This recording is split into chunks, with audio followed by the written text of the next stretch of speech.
Dublin has no houses. I fucking hate it. Episode over, everyone's already angry. Done, dusted, quick and simple. Unlike the construction of new homes. I don't need to tell you to be angry about the housing shortage. I know you already are. Indeed, I'm one of the lucky ones to have a place to stay in suburbia. A paradise filled with big houses and even bigger cars, fucking the planet one nitrous oxide sneeze at a time. How have we become the car park of Europe? How does such a small city have such long commutes? How does such a large city have no metro? Where are all the fucking houses? We are the literal textbook definition of urban sprawl. It's quite ridiculous. My opening admonition initially included the line, presuming the Irish government gets its finger out of its ass to solve the crisis, new dwellings will be built and at record numbers. I realised that this is far too big a jump to make.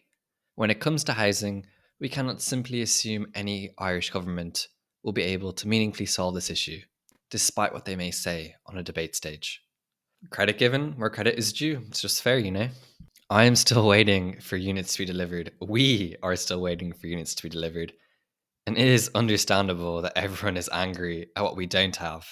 However, I'm equally angry at what we currently have and want as much energy to be devoted to shaping the city we will inherit as to willing the housing crisis to be solved. However, irrespective of housing shortages, how the necessary units are supplied will change how we interact with our city. So, 1. Why haven't we built more units? 2. Why does our current situation suck? And 3. What can be done? When considering our housing crisis, the phrase, if it were easy, it would be done already, springs to mind. Firstly, this is not an easy problem to address. Secondly, even if it were easy, that doesn't mean our government could or would do shit. But why isn't it easy to build new homes? Most answers revolve around space and planning with an additional sprinkle of money. Nothing gets built for free. This is simple stuff.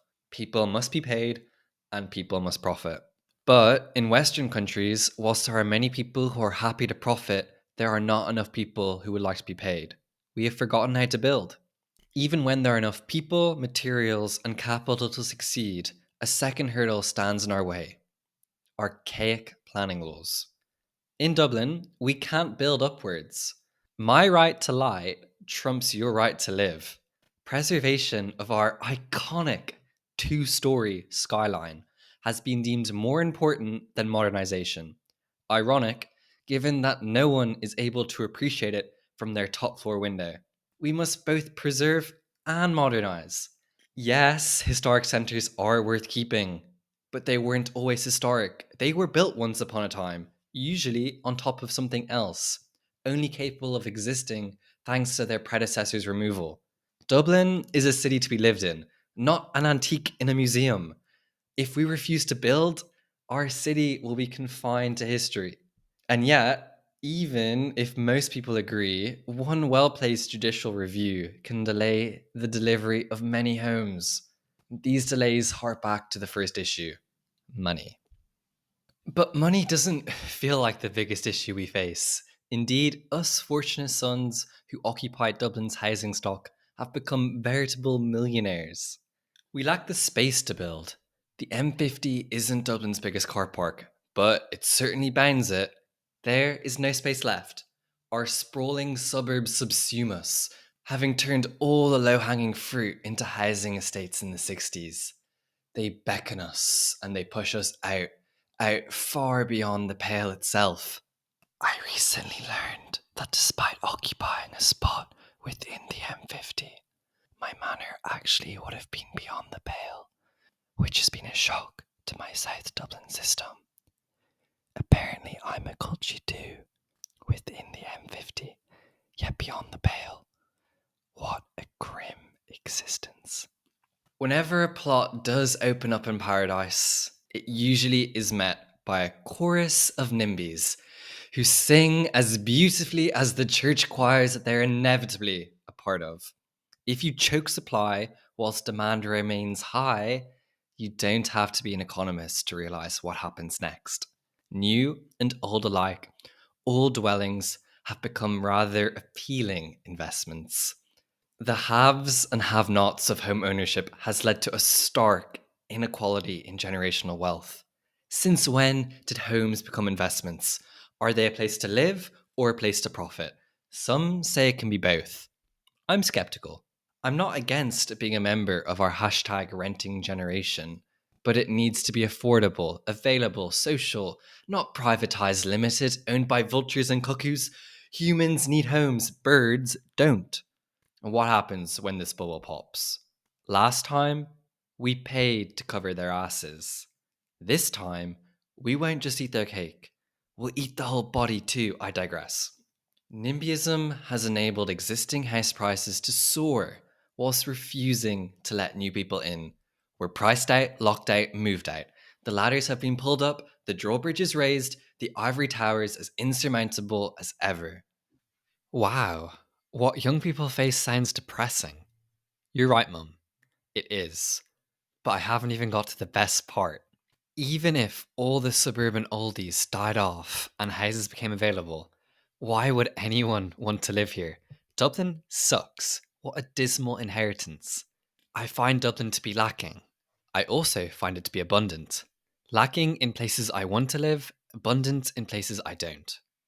As I shall repeat, rather than have an adequate supply of homes, we have sprawling semi-D suburbs which have choked the city of any usable space, and whose residents have employed the use of archaic planning laws to prevent further construction, lest they have to make small talk with new neighbours.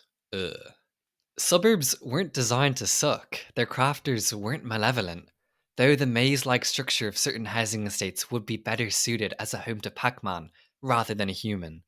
And, for the record, in some places, the expansion into suburbs was a racist and classist attempt to segregate and impoverish those deemed lesser. However, the suburban expansion was also an attempt by planners to solve the urban problems of their time: overcrowding of city centres and their associated poverty, crime, and public health crises. Dense cities weren't working. There was a growing desire to combine country and city life. In comparison to the alternative, it's easy to see why suburbs were, and still are, desirable. Who wouldn't want a house all to himself, gendered on purpose, free from smog, from disease, from nuisance relatives, where kids could grow up and you could grow old, a garden to call one's own, a place over which one could exert absolute power and dominion? But as my friend from China once said to me, why do you all have such big gardens you never use? The desired combination of country and city life has resulted in Dublin, within the M50, but beyond the pale. I'm sure it's exactly what they had in mind.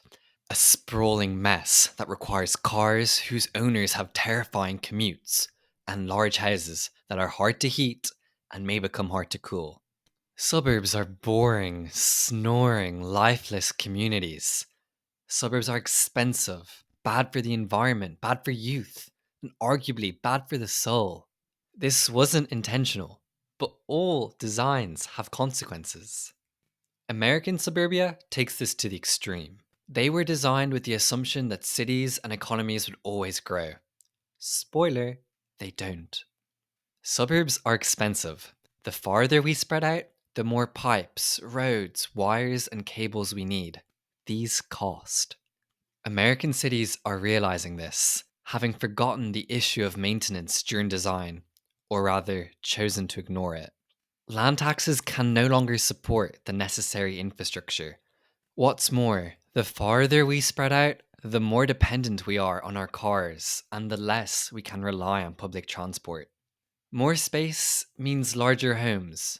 Together, these two requirements mean suburbs have much higher emissions than their urban counterparts. Suburbs isolate us. We are distant from friends.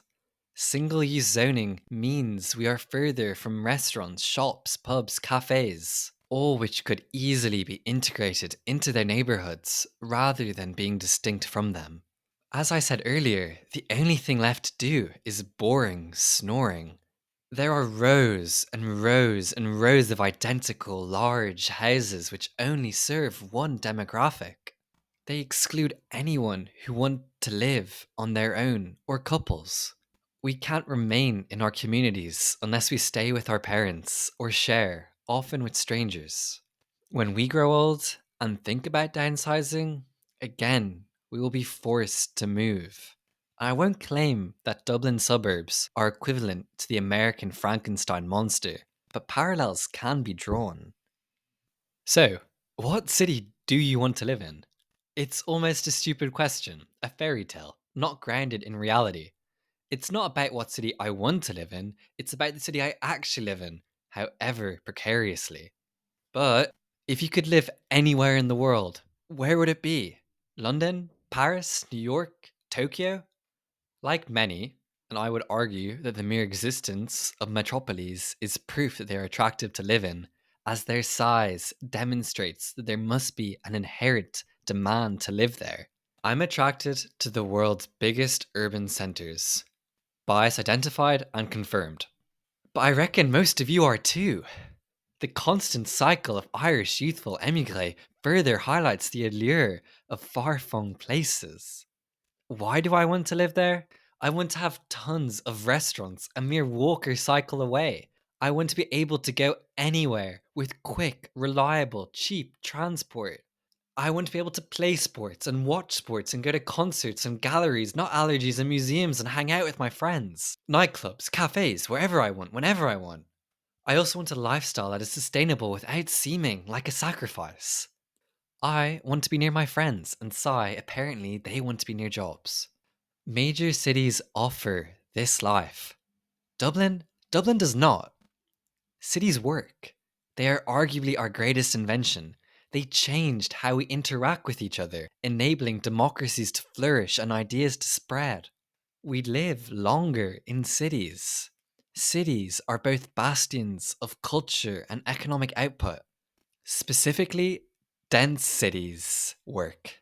Dense cities, or densities, lol, mean shorter commutes and tighter knit neighborhoods.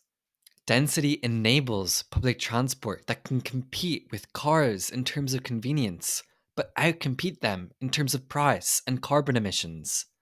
Smaller housing units have less embodied and operational carbon emissions too.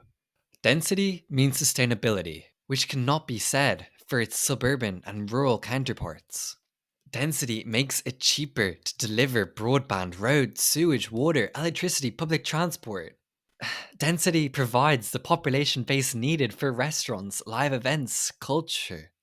More people, more things to do. It is a basic tenet of 15-minute cities. We should be angry because, despite its city status, Dublin is failing, flailing, floundering to deliver upon the promise of cities. How do we change things? If we refuse to densify existing urban areas, then we must spread, sprawl, and crawl like parasites into the surrounding nature and farmland. Fortunately, we may avoid this path as the Irish government has recognised the need to densify our communities. That's easier said than done, but at least it's been said. How can we densify existing suburbs? This question comes to the very root of urbanism's tragedy. Its existence is a Gordian knot. The built environment is almost impossible to replace, at least on a human timescale. What do you do when all the space is full? Demolish and rebuild from the ashes? Or confine and resign oneself to tinkering around the edges to bring about improvements at a slow, sluggish pace? But given the large impact of urban design on our behaviour and subsequently our emissions, merely doing bits and bobs will not address our climate impact. Everything you see before you in the built environment, no matter how mundane, had a designer. Each design has an intended use, with some designs being much, much better than others. Most localities are far too old to have considered the importance of climate change during their design stage. And because urban renewal and redevelopment are so costly in terms of both time and money, behavioural lock in is almost inevitable. In Dublin, We simultaneously find ourselves being locked in and locked out. Our space was not designed to optimize carbon, and arguably not happiness either. But things can still be done. We first need to modernize our planning laws. Then we can add density by adding additional floors to existing buildings, by converting empty offices to dwellings, by knocking down bungalows to build skyscrapers, by building in our backyards. We also shouldn't rely on purely private housing. We've already had one Celtic Tiger pop, and now we have a severe housing crisis. We should face reality that our current system isn't working. I have lived in affordable social housing in a far flung metropolis, and it was brilliant. Social housing doesn't deserve to be stigmatized because, at the end of the day, homes are for living. Different homeownership models exist. We need only look to Vienna or Singapore. For density to work, we also need to accept that apartments are acceptable. We needn't fantasize. But if we want Dublin to be a city we are proud to call home, then we have to be prepared to work for it, quite literally in the construction sector. How often do you think about the Roman Empire? Every month? Every week? Every waking hour? I can't say it's one of my regular hobbies, but if I am to think about Rome, it's with a certain level of sadness that all its progress could be lost. Civilization on hold. Specifically, there is a palpable sadness to the loss of cities. What makes a society last? What makes ancient Rome captivate the minds of TikTok? Was it ever truly lost? At the rate we're going, I sincerely doubt Dublin will be on the minds of future netizens.